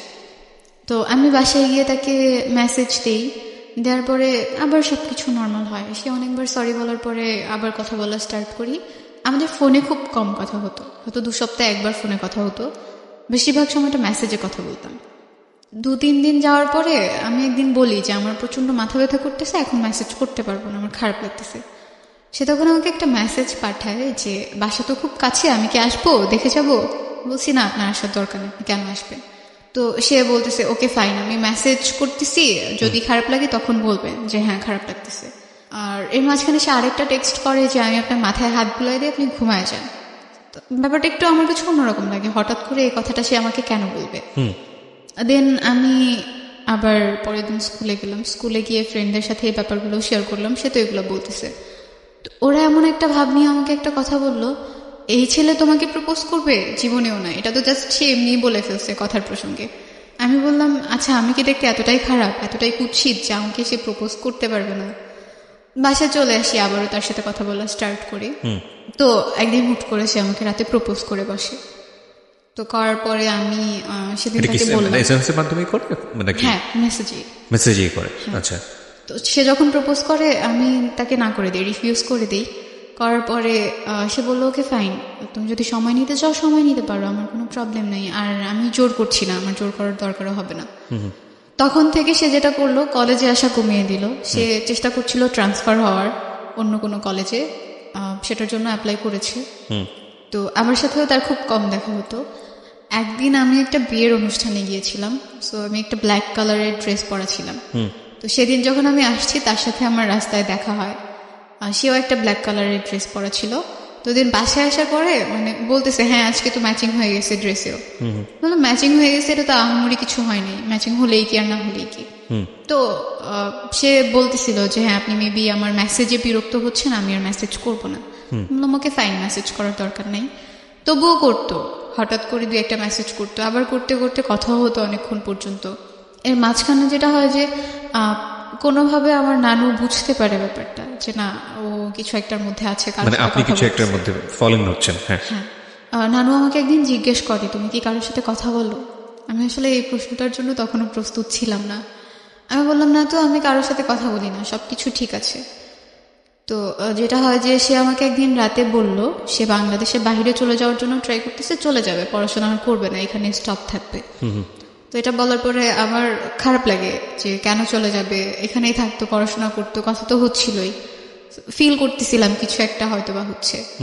আর যেটা হতো, আমার তো খুব একটা ফ্রেন্ড ছিল না, আমার সবসময় লোনলি ফিল হতো যে আমার সাথে কথা বলার মতো কেউ নাই, আমাকে কেয়ার করার মতো কেউ নাই, আমি কোথাও গেলে আমার সাথে ঘুরতে যাওয়ার মতো কেউ নাই। তো একদিন রাতে সে আমাকে বললো তার পাসপোর্ট হয়ে গেছে, এখন সে ভিসার জন্য অ্যাপ্লাই করবে, সে চলে যাবে। ছেলেটার নাম কি ছিল? ওকে আমি মুশি বলে ডাকতাম। ঠিক আছে, you can call her Mushi, no problem. হ্যাঁ, তো বিদেশ কেন যাচ্ছে? তার পড়তে ভালো লাগে না, এই জন্য সে চলে যাবে। ওকে। তো একদিন সে বললো যে সবকিছু ডান, এখন সে চলে যাবে, শুধু ডেটটা আসা বাকি। তো সেদিন রাতে অনেকক্ষণ পর্যন্ত কথা বলছি। তো সে আমাকে সেদিন একটা কথা বলছিল যে আজকের পরে হয়তো আর কখনো কথা হবে না, কারণ 2-1 দিনের মধ্যে তো আমি চলে যাবো, এই কয়েকদিন অনেক ব্যস্তও থাকবো, সারাদিন তো আর মেসেজ করা পসিবল না, যেহেতু আমরা ফোনে কথা বলি না। তো আমি মেনে নিলাম, আচ্ছা ফাইন। তো সেদিন রাতে অনেকক্ষণ পর্যন্ত কথা বলতে বলতে আমি তার প্রতি অনেক বেশি উইক হয়ে গেছিলাম, কথা না বলে থাকতে পারতাম না, কথা বলতেই হতো, সেটা মেসেজের থ্রুতেই হোক বা ফোনের থ্রুতেই হোক। তো ওই দিন রাতে আমি তাকে, সে আমাকে প্রপোজ করেছিল, সেটার অ্যান্সার দিয়ে দিই যে না, I can't live without you, আমার লাগবেই আপনাকে, আমার আপনার সাথে কথা বলা লাগবেই, আমি থাকতে পারবো না এভাবে। তো সে বললো আচ্ছা ঠিক আছে, দেখি কি করা যায়। তো আমি তাকে খুব রিকোয়েস্ট করি বাংলাদেশের বাইরে না যাওয়ার জন্য। তো তাকে আমি যেতে না করার পরে সে বললো আচ্ছা আমি বাসায় কথা বলে দেখি, যেহেতু আমি সবার ছোট, আর আমার বড় আমার বোনরা আছে, আমার দুলা ভাইরা আছে, তাদের সাথে আমি কথা বলে দেন তোমাকে জানাবো। তো 2 দিন পরে সে বললো ওকে ফাইন, আমি যাচ্ছি না, আমি পড়াশোনাটা কন্টিনিউ করবো। তো এর মাঝখানে বাসায় প্রবলেমগুলো চলছিল, আব্বু টোটালি আমাদের সাথে যোগাযোগ করা অফ করে দিছে, খুবই রেয়ার তার সাথে আমার কথা হতো। ভাইয়ার কাছ থেকে জিজ্ঞেস করতাম সে কেমন আছে, ঠিক মতো খাচ্ছে কিনা। তো ভাইয়ার কাছ থেকে আপডেট পেতাম বলে বাবাকে আমিও কল করা অফ করে দিই, যেহেতু সে আমাকে ওভাবে কথা বলতে চায় না আমার সাথে, একটু এড়িয়ে চলছিল। তার মুশির সাথে আমি আমার ফ্যামিলির ব্যাপারগুলো তখন পর্যন্ত শেয়ার করিনি, আমি ভয় পেতাম যদি আমি এগুলো বলার পরে সে আমার সাথে রিলেশনটা না রাখে, এই ভয়গুলো কাজ করতো বলে আমি কখনো তার কাছে বলিনি। আর সেও কখনো আমাকে জিজ্ঞেস করেনি আমি নানু বাড়িতে কেন থাকি। ক্লাস 9টা এভাবে পার হয়ে গেল। আমি যখন ক্লাস 10-এ উঠলাম তখন আমার আম্মু বাংলাদেশে আসেন। তো আম্মু যখন বাংলাদেশে আসেন আমাকে বলা হয় যে আম্মু বাংলাদেশে আসবেন, ভাইয়া তাকে রিসিভ করতে যায়। আম্মু আমার ছোট মামার বাসায় উঠে, মামার বাসা ঢাকাতেই ছিল। তো আমি আর নানু গ্রাম থেকে ঢাকাতে যাই। যখন ঢাকাতে যাব তখন নানুর হাতে টাকা ছিল না। তো আমি টিউশন পড়াতাম, আমার 2টা কাজিনকে পড়াতাম। মানে আমি এতটা খুশি ছিলাম আম্মুকে দেখবো যে আমি সেই টাকাগুলো সব নানুকে দিয়ে দিছি, বলতেছি এটা দিয়ে আমরা ঢাকায় যাব, আম্মুর জন্য কিছু একটা কিনবো, এতদিন পর সে আসতেছে। তো আমি যখন ঢাকায় যাই, আমি গিয়ে আমার বড় মামার বাসাতে উঠি নানু সহ। আম্মু আসে ভাইয়ার সাথে। আম্মু যখন আসে সে আমাকে ওভাবে না খেয়াল করেনি, মানে সে চিনতে পারতেছিল না। সে কত বছর পরে আসলো বলো তো? আম্মু প্রায় 2.5 বছর। 2.5 বছর পরে। আচ্ছা। তো আমি অনেক রোগা হয়ে গেছিলাম, খুব কালো হয়ে গেছিলাম। সে ওভাবে আমাকে বুঝতেই পারেনি যে এটাই আমি হব। সে একটু অবাক হয়ে গেছে আমাকে দেখে। তো এটা বলার পরে আমি হেসে দিছি। তো আম্মু আমাকে জড়ায় ধরলো, হাক টাক করলো। যেদিন প্রথম 2 বছর থেকে 2.5 বছর পর আমি আম্মুর সাথে শুলাম রাতে, অনেক গল্প করলাম এতদিন কি হয়েছে। আম্মুর সাথে অনেক গল্প করার পরে পরের দিন আমরা শপিং করতে যাই মামি সহ। সেখান থেকে আমরা শপিং টপিং করে বাসায় আসি। তো আর কি সব ধরনের কথাই তখন পর্যন্ত বাসায় হয়। খালামুনির সাথে বাবার ওই অ্যাফেয়ারটার কথাও তখন হচ্ছিল। তো আম্মুকে মামা অনেক দোষারোপ করছিল। আম্মু বলতেছিল আসলে আমার কিছু করার নেই, এটা আমার ভাগ্যে ছিল, এই জন্য হয়ে গেছে, এখন আমি কি করতে পারি। বাট আমি চাই আমি আমার ছেলে নিয়ে সবসময় একসাথে থাকবো, সুখে থাকবো। আচ্ছা। আর আমি কোনো বিয়েও করব না। এই ডিসিশনটা আম্মু তখনই নেয়। আর তখন থেকে আমি ঠিক করি যে জীবনে যাই করি না কেন, যত বড়ই হই না কেন, আম্মুর জন্য করব প্রত্যেকটা জিনিস। আর তার জন্য হলেও আমাকে এমন একটা লেভেলে গিয়ে দাঁড়াতে হবে, স্ট্যাবলিশ হতেই হবে, যাতে মানুষ আমাকে কোনো কিছু না বলতে পারে বা আমার মাকে কোনো কিছু না বলতে পারে। যখন ক্লাস 10 উঠলাম তখন আম্মু আমার সাথে গ্রামে চলে আসে নানু বাসায়। নানু বাসায় তো তখন আমি আর নানুই থাকতাম, কারণ আমার ছোট খালামণির তখন আরেকটা বিয়ে হয়ে গেছে। তো খালামণির বিয়ে হয়ে যাওয়ার পর খালামণি শ্বশুর বাড়িতে থাকে, আমি নানু আম্মু একসাথে থাকতাম। আস্তে আস্তে অনেক মাস থাকার পরে আম্মু ডিসাইড করে আম্মু আর যাবে না জর্ডান। সে অন্য কোথাও যাওয়ার ট্রাই করবে। ভাইয়াও ছিল, ভাইয়াও থাকতো আমাদের সাথে, সে ঢাকাতে পড়তো, তখন আসতো। ভাইয়ের সাথে না আমার খুব ঝগড়া হতে লাগলো, তখন ও আমাকে সহ্য করতে পারতো না, আম্মু আমাকে প্রচন্ড আদর করতো এই জন্য। আচ্ছা। তো ওর সাথে জেলাসি করার কারণে ঝগড়াটাও অনেক বেশি হতো, তো সম্পর্কটাও আস্তে আস্তে খারাপ হতে থাকে। আমি ওর সাথে খুব একটা কথা বলতাম না, কারণ কথা বলতে গেলে সে রেগে যায়, আমার সাথে ঝগড়া করে। এরপর সাথেও আমার কন্টিনিউয়াসলি কথা হচ্ছে। কথা বলার প্রসঙ্গে আমি একদিন ওকে বলি যে আমার আম্মু তো আগে বাংলাদেশের বাইরে থাকতো, আম্মু এখন বাংলাদেশে এসেছে। তো বলছে আচ্ছা ঠিক আছে। এরপরে একদিন আম্মুকে দেখতে চাইলো। ওদের বাসার খুব কাছে আমার একটা নানু বাড়ি ছিল, আমি সেখানে বেড়াতে যাওয়ার পরে সেদিন প্রথম ও আম্মুকে দেখে। ওদিন ওভাবেই যায়। যাওয়ার পর একদিন আমার নানু কথা প্রসঙ্গে আম্মুকে বলে, মানে নানু কিভাবে যেন জেনে ফেলে যে আমার কারোর সাথে একটা সম্পর্ক চলছে। আমি ঘুমিয়েছিলাম, মাঝরাতে নানু কথাটা আম্মুকে বলেছে। আমার পুরোপুরি তখনও ঘুম আসেনি, আমি শুনছিলাম নানু কি বলে, কিন্তু আমি তখন কিছু বলিনি, আর নানু ভেবেছে আমি ঘুমিয়ে পড়েছি। তো নানু যখন কথাগুলো বলতেছে, আম্মু বলতেছে যে আপনি কিভাবে জানেন, আপনি কি দেখছেন নাকি, আপনি তো মানুষের কাছ থেকে শুনছেন। আমার মা চায় না আমি কারোর কাছে ছোট হই, তার যদি আমাকে বকা দেওয়ার লাগে বা কিছু বলার লাগে সে আমাকে আলাদা বলবে, তাও কারোর সামনে বলবে না। আম্মু বারবার বলতেছিল আপনার কাছে তো কোনো প্রমাণ নাই যে সে কারোর সাথে রিলেশনে আছে, বা আপনি তো দেখেন নাই, আপনি এগুলা কেন বলবেন, আর যেটা হয়েছে হয়েছে, ও যদি করেও থাকে আমি সেটা নিয়ে ওর সাথে কথা বলবো, আপনি এই ব্যাপারগুলো অ্যাটলিস্ট বাইরে কাউকে বলবেন না। তো পরদিন আম্মু হঠাৎ করে বিকেলে আমাকে একা ডেকে নিয়ে জিজ্ঞেস করে যে তুমি কি কারোর সাথে ফোনে কথা বলো। আমি আসলে দ্বিধায় পড়ে গেছিলাম, আমি আম্মুকে বলবো কি বলবো না, বা আদতেও বলা উচিত হবে কিনা। তখন আমার মাথার মধ্যে কাজ করলো, এখন তো সবকিছু বলতেই আম্মু, তার সাথে আমার ফ্রেন্ডলি হওয়া উচিত, ফ্র্যাঙ্কলি তাকে সবকিছু বলা উচিত। আমি তখন আম্মুকে বললাম যে হ্যাঁ মা এটা সত্যি। তো আমাকে তখন নাম জিজ্ঞেস করলো, নাম বললাম, বাসা কোথায় সেটা জিজ্ঞেস করলো, ওইটাও বললাম, কি করে তা জিজ্ঞেস করলো, সেটাও বললাম। আমার এসএসসি পরীক্ষা যখন কাছে চলে আসলো, তো তখন একদিন রাতে আমার খুব মন খারাপ ছিল, আমি এফএম শুনছিলাম। তো আমার মা আমাকে জিজ্ঞেস করলো যে তুমি কি করছো পড়া না রেখে, এফএম কেন শুনছো। তো আমি বললাম যে তুমি একটু শোনো, তোমার ভালো লাগবে। তো সেই সময়টা থেকে আমি আর আম্মু মিড নাইটে যেই শোগুলো হতো বা রাতে যেই শোগুলো হতো সেগুলো একটা ইয়ারফোন ভাগ করে শুনতাম, শুনতো আমিও শুনতাম। আম্মুর এটা একটা নেশার মতো হয়ে যায়, সে প্রতিদিন শুনতো, আমাকে শুনতে নিত না। আমি যখন শুনতে যেতাম তখন বলতো যাও গিয়ে পড়তে বসো, তোমার শোনা লাগবে না, তুমি বাচ্চা মানে সেগুলো শুনে কি করবা। আমি পড়তে বসতাম, আবার লুকিয়ে লুকিয়ে নানুর ফোন থেকেও শুনতাম। আম্মু একটা কাজ করলো, আমাকে নানুর ফোন ধরতে একদম নিষেধ করে দিল। মানে সে চাচ্ছিল আমিও একটু এইসব সম্পর্ক থেকে দূরে থাকি, পড়াশোনায় ইনভলভ হয়ে যাই। এই কারণে নানুর ফোনটা ধরতে বারণ করছে, আর নানু আমাকে তার ফোনটা ধরতে দিত না। আর আমি তো নানুর ফোন থেকেই মেসেজ করতাম, তখন কি করবো এই জন্য টেনশনে পড়ে গিয়ে আম্মুর ফোন থেকেই লুকিয়ে লুকিয়ে একটু একটু মেসেজ করতাম, আর লুকিয়ে লুকিয়ে একটু একটু ফোনে কথা বলতাম।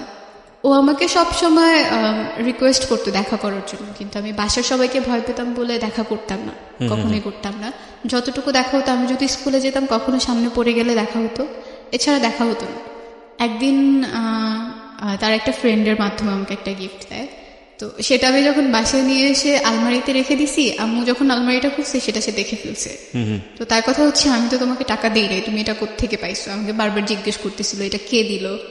আমি তখন আম্মুকে বললাম, বলার পরে বলতেছে ওকে ফাইন, গিফট নিয়ে আসছো ভালো কথা, এটা তো এখন রিটার্ন করতে পারবো না, করলেও হয়তো সে এটা নিবে না, এরপর থেকে তুমি কখনো তার কাছ থেকে কোনো গিফট আনবে না, কোনো কিচ্ছু আনবে না, আমি যদি দেখি তুমি আনছো তো তোমাকে মাইর দিব। তো আমি বললাম আচ্ছা ঠিক আছে আনবো না। আমার মা আমাকে একটা কথা বলছিল ওই দিন যে এমন কিছু করো না যাতে সেও খারাপ থাকে তুমিও খারাপ থাকো, বা আমার মতোই তোমার সাথে কিছু একটা ঘটে। তখন থেকে না এই ব্যাপারগুলো আমাকে খুব টাচ করা স্টার্ট করলো। আমার মনে হতে থাকলো হ্যাঁ আমার যদি বিয়ে হয়, বিয়ের পরে যদি আম্মুর মতো কিছু একটা আমার সাথে ঘটে, আমারও যদি সেপারেশন হয়ে যায় বা ডিভোর্স হয়ে যায়, এই ব্যাপারগুলো খুব বেশি টাচ করতো আমাকে। তবুও রিলেশনশিপটা আমি কন্টিনিউ করছিলাম। পরীক্ষার একদম আগ দিয়ে আমি আমার বয়ফ্রেন্ডের সাথে ব্যাপারগুলো শেয়ার করি, আমার ফ্যামিলিতে যা যা ঘটছে সব কিছু বলি, এক্সেপ্ট আব্বুর সাথে খালামুনির অ্যাফেয়ারটা বাদ দিই। এইটুকু স্কিপ করে পুরো ঘটনাটা বলি যে তাদের মাঝখানে একটা সম্পর্ক ছিল যার কারণে আম্মুর সাথে আব্বুর সেপারেশন হয়ে গেছে। তো তখন সে প্রথমবার এটা জানতে পারে, তো সে আমাকে তখন খুব সান্ত্বনা দেয়, কয়েকদিন খুব কেয়ার করা স্টার্ট করে, বাট তারপর থেকে সে আমাকে অ্যাভয়েড করা স্টার্ট করে দেয়। আমার সাথে কথা বলতো না, আমি কল দিলে কল কেটে দিত, আমি মেসেজ দিলে রিপ্লাই দিত না।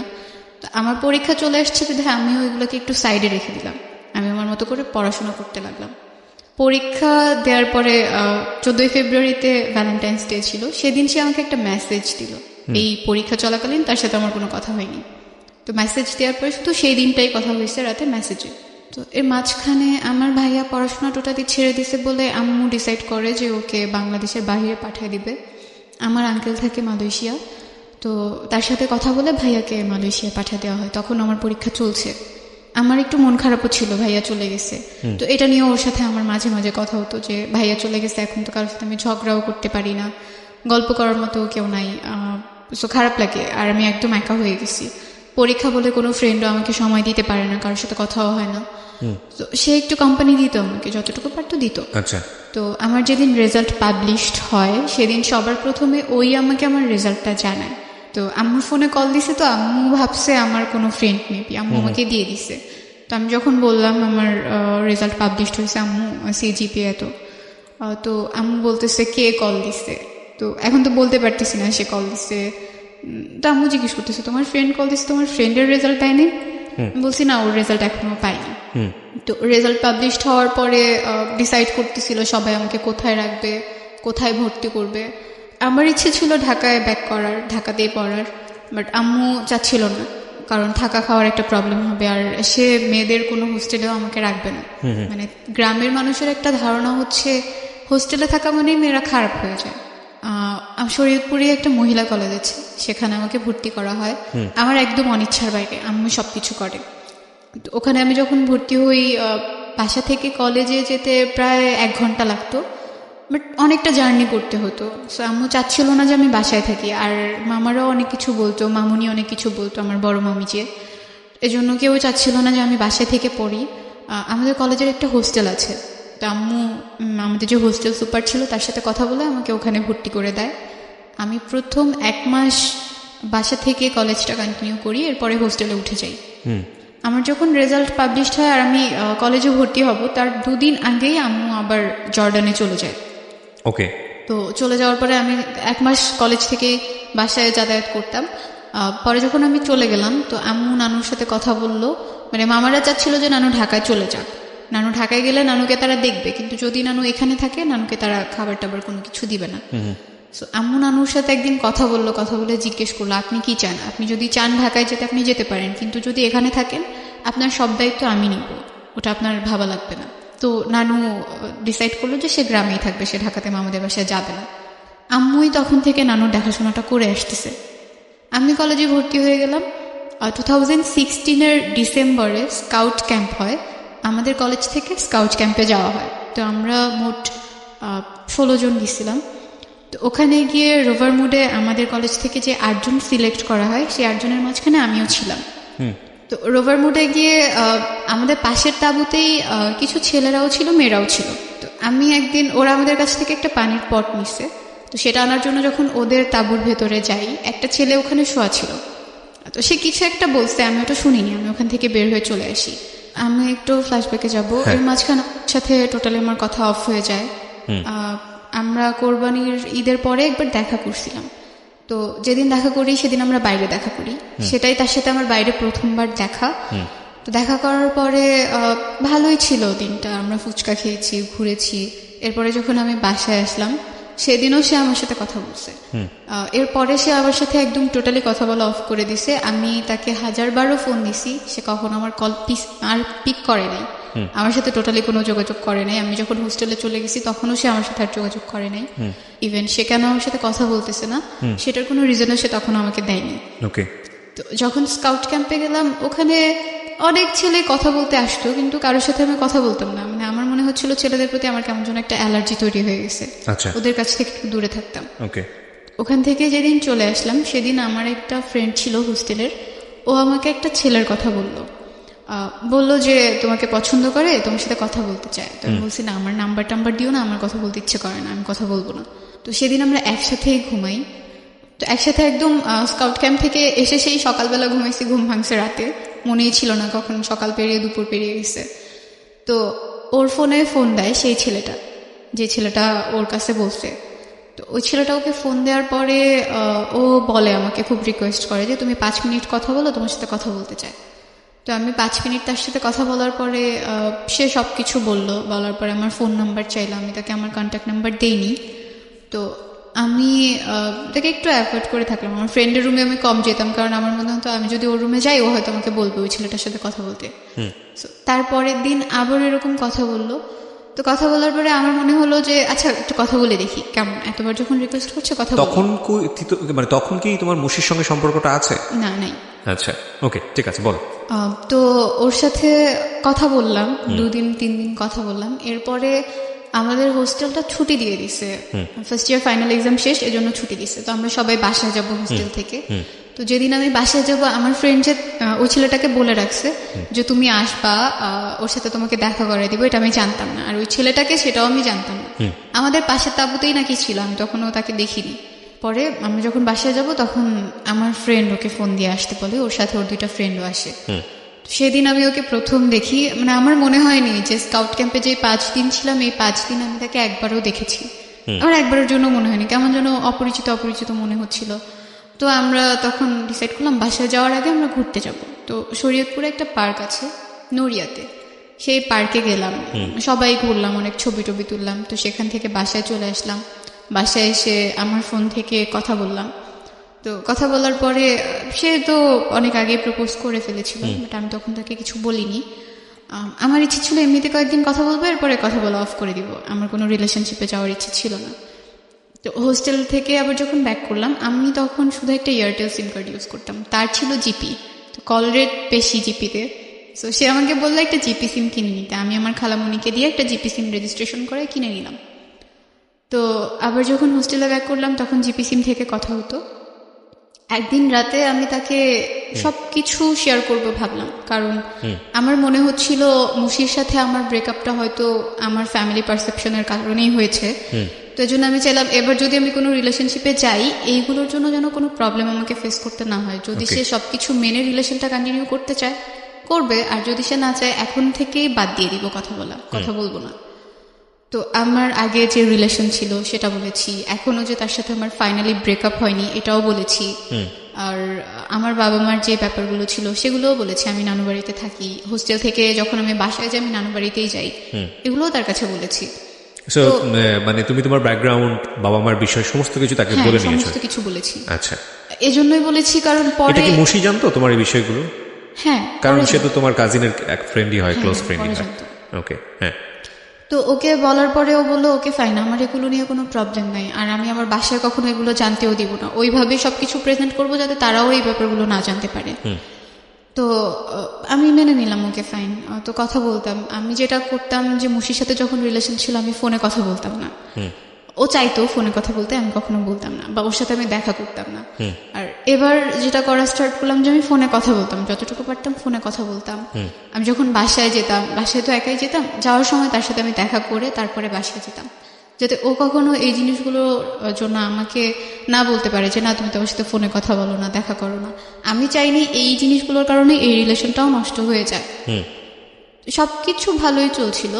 তো আমার একটা রুমমেট আপু ছিল, সে আমাকে মানে ও খুব বেশি ফোন দিত বলে আমার রুমমেট আপু একদিন আমাকে বললো জাস্ট 6 মাস যেতে দাও, এই জিনিসগুলো আর থাকবে না এরকম, প্রথম তো এই জন্য এত ভালো লাগতেছে। ওকে।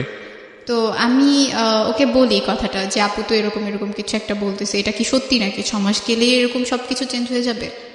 সে খুব বলতো না চেঞ্জ কেন হবে। তো তার বাসা থেকে সে সবসময় খুব প্রেশারে থাকতো, খুব কনজারভেটিভ একটা ফ্যামিলি ছিল। মাগরিবের আজানের পরে সে কখনোই বাইরে থাকতে পারতো না। কিসে পড়তো ছেলেটা?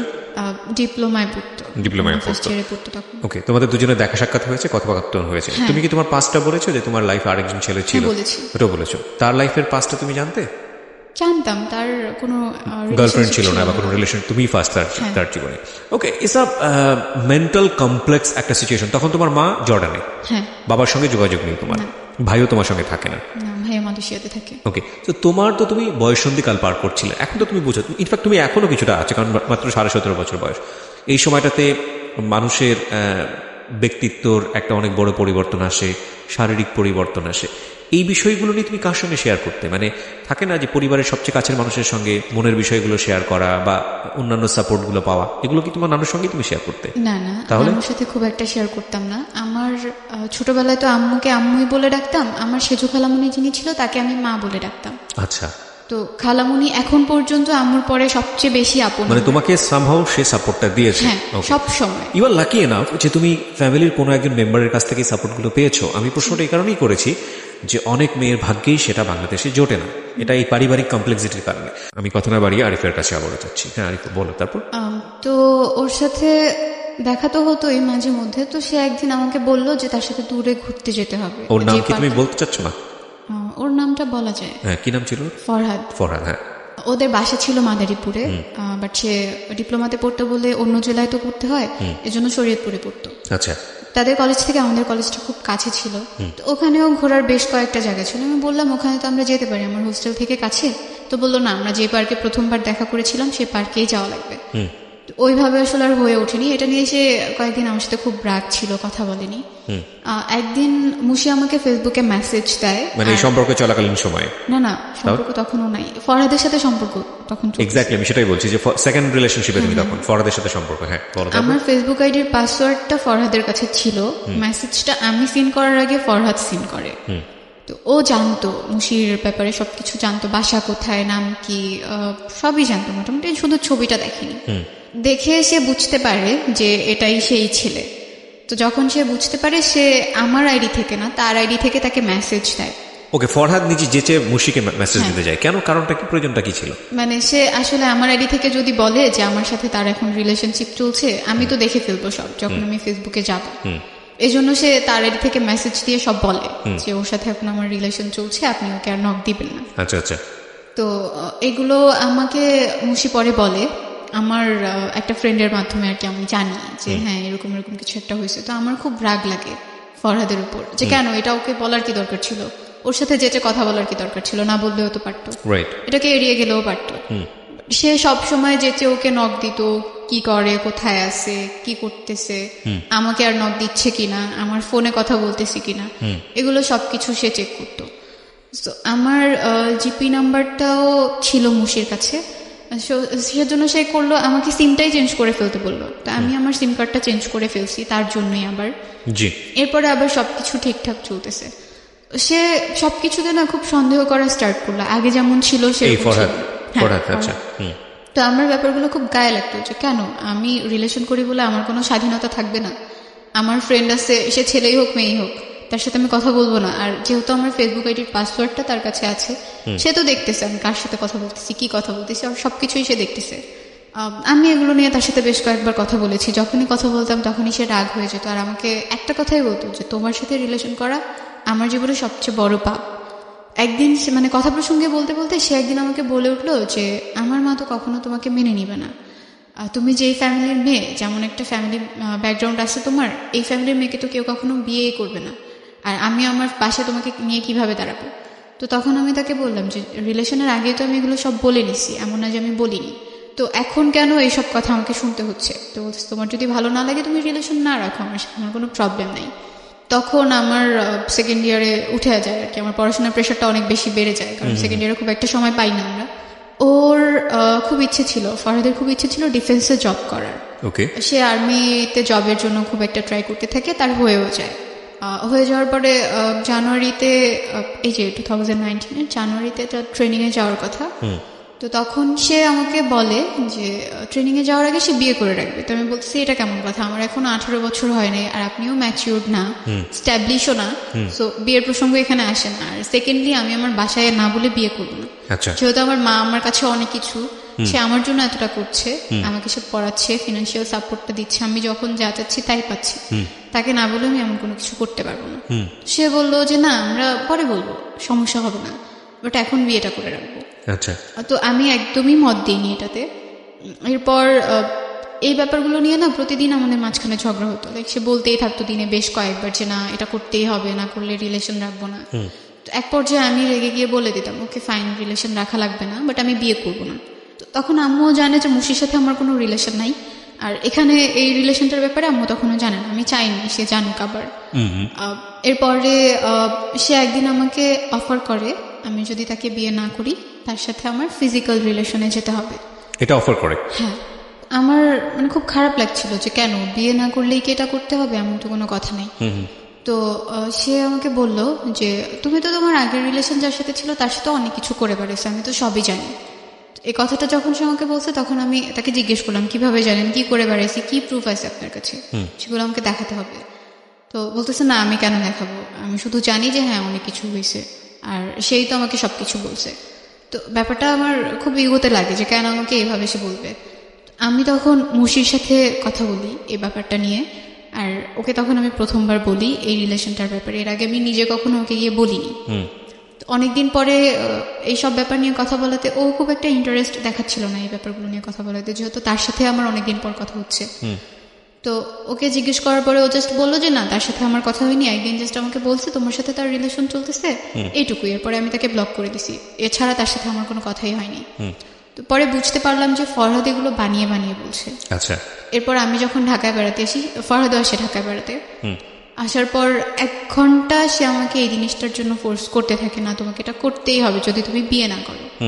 তো এর মাঝখানে আমার ইন্টারমিডিয়েট পরীক্ষাও চলে আসে, পরীক্ষাটা আমি দেই, আল্লাহর রহমতে পরীক্ষাটা আমার ভালো হয়েছে। তো পরীক্ষা ভালো হওয়ার পরে আমি অ্যাডমিশন টেস্টের জন্য ঢাকায় আসি। ঢাকায় আসার পরে সে ঢাকায় আসে, আবার ফরহাদ ঢাকায় এসে আবার আমার সাথে দেখা করে। তো সেদিন প্রায় 2 ঘন্টার মতো আমি তার সাথে ছিলাম। সেদিনও সে এই একই ব্যাপার নিয়ে কথা বলতেছে। আমি চাচ্ছিলাম একটু ভালো সময় কাটাতে, আমি চাচ্ছিলাম তাকে সব খুলে বলতে, তাকে বোঝাতে যে না এটা করা ঠিক হবে না, এটা কেন করবো, আর বিয়েও যদি করি সেটাও পরে করবো, এখনো তো বিয়ের বয়স হয়ে যায় না যে এখনই বিয়ে করা লাগবে। এটা বলার পরে সে খুব রাগ করে আমার সাথে, আর আমার সামনে তার ফোনের যে সিম কার্ডটা ছিল সেই সিম কার্ডটা ভেঙে ফেলে। ভেঙে ফেলার পরে আমাকে বলে আজকের পর থেকে আমি তোমার সাথে কখনো কথা বলবো না। বললাম ওকে ফাইন, কথা বলা লাগবে না। তার আরো একটা সিম কার্ড ছিল, সেটা দিয়ে আবার আমাকে নক দেয়, আবার অনেক বুঝায়, কিন্তু আমি এই জিনিসগুলো বারবার অ্যাভয়েড করছিলাম। তো আমি তাকে বললাম যে সামনে তো আমার অ্যাডমিশন টেস্ট, এগুলো নিয়ে আমি কোনো প্রেশারের মধ্যে থাকতে চাই না।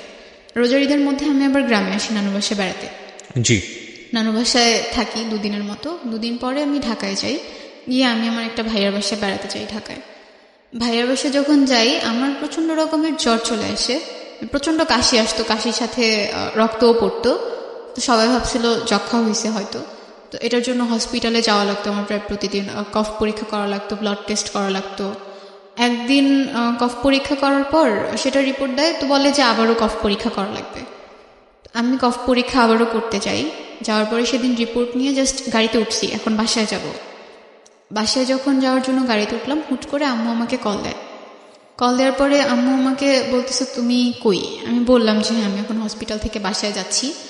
তো আম্মু বলল যে তোমাকে একটা কথা বলবো, তুমি একটু সাইডে গিয়ে আমাকে কল দাও। তো গাড়িতে ছিলাম এর জন্য সাইডে যেতে পারিনি। গাড়ি থেকে নেমে আমি আম্মুকে কল দিলাম। কল দেওয়ার পর আমাকে বলতেছে তোমার বাবা আজকে মারা গেছে। হোয়াট? হ্যাঁ, আমাকে আম্মু তখন বলে যে তোমার বাবা আজকে মারা গেছে।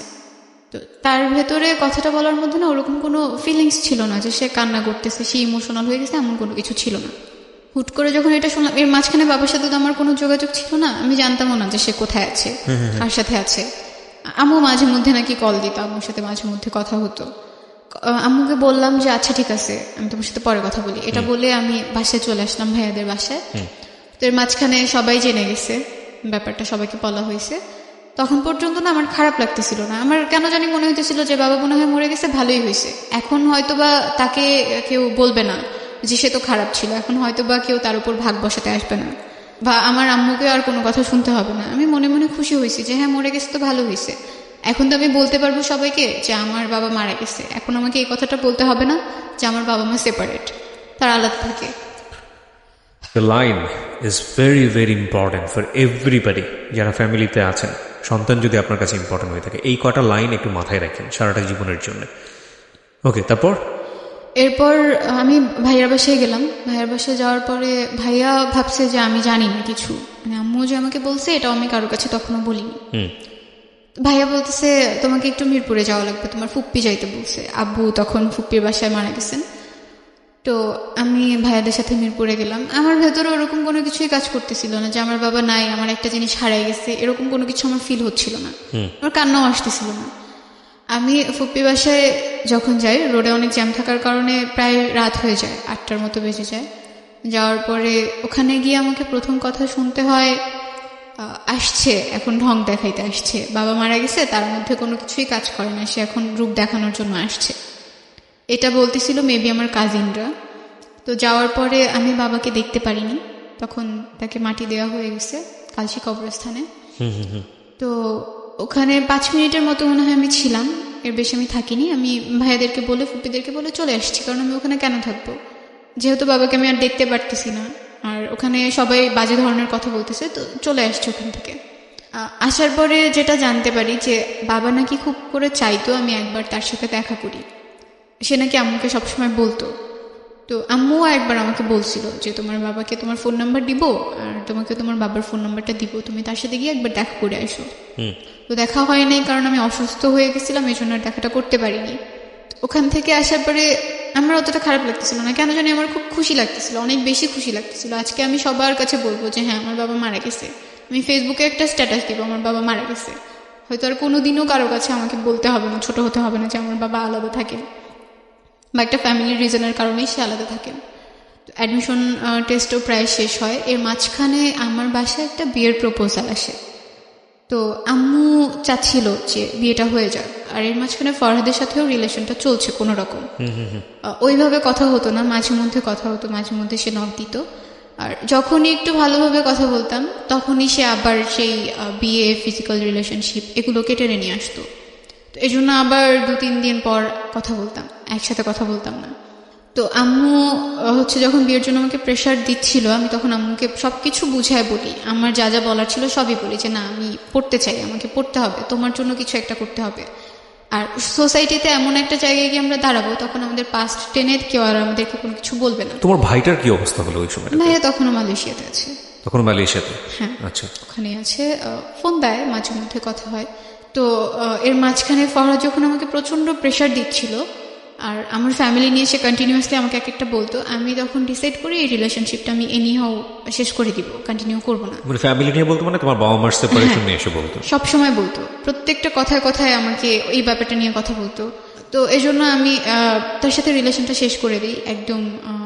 তো এরপরে আমি অ্যাডমিশন টেস্ট দেই, আল্লাহর রহমতে আমার ঢাকাতে একটা কলেজে হয়ে যায়, ওখানে অ্যাকাউন্টিংয়ে ভর্তি হই।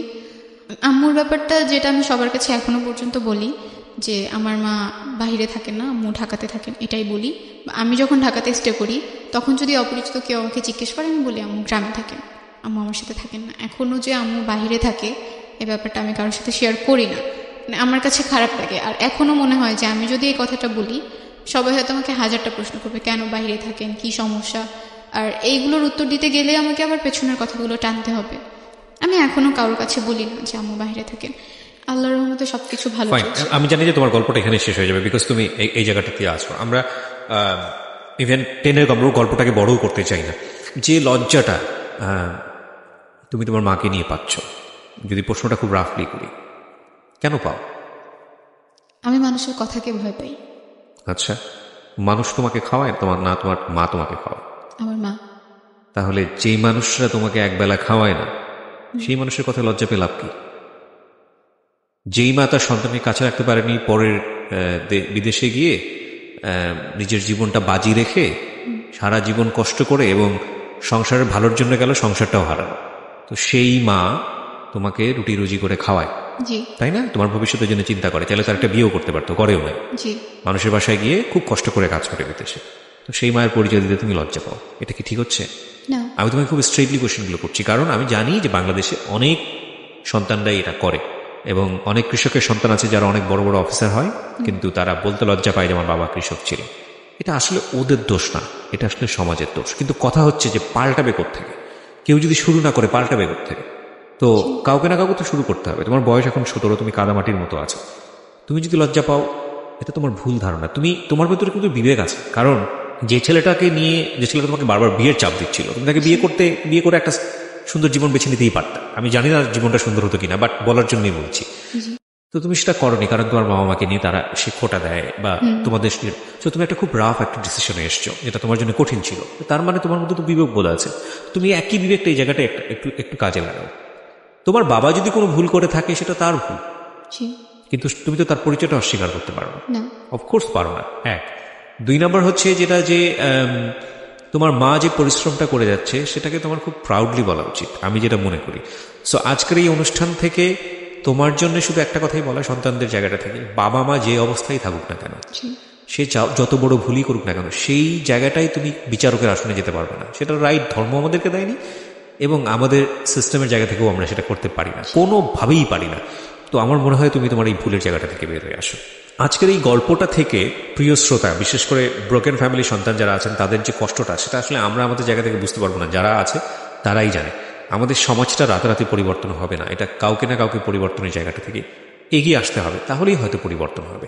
আমরা ছোট ছোট ভূমিকা রাখলেই হয়তো সুন্দর হবে। কিন্তু একটা জিনিস দেখেন, আমি যত কিছুই বলি না কেন, এই অনুষ্ঠানটা কজনই বা শুনছি বা কজনই বা ইন্সপায়ার হবে, কিন্তু আমাদের বাস্তব চিত্রটা তো এটাই, যে স্ত্রী বা একজন নারী যখন বিদেশে কাজ করেন, আমরা সেটাকে ভালো চোখে দেখি না, আমাদের সমাজটাকে ভালো চোখে দেখে না। নট অনলি দিস, সেপারেশন যেটা চলে আসলো এদের মধ্যে, কাজের শুরুটা থেকেই তো হলো, তাই না? আচ্ছা, অনেকেই সেটাকে দোষ দিয়েছেন।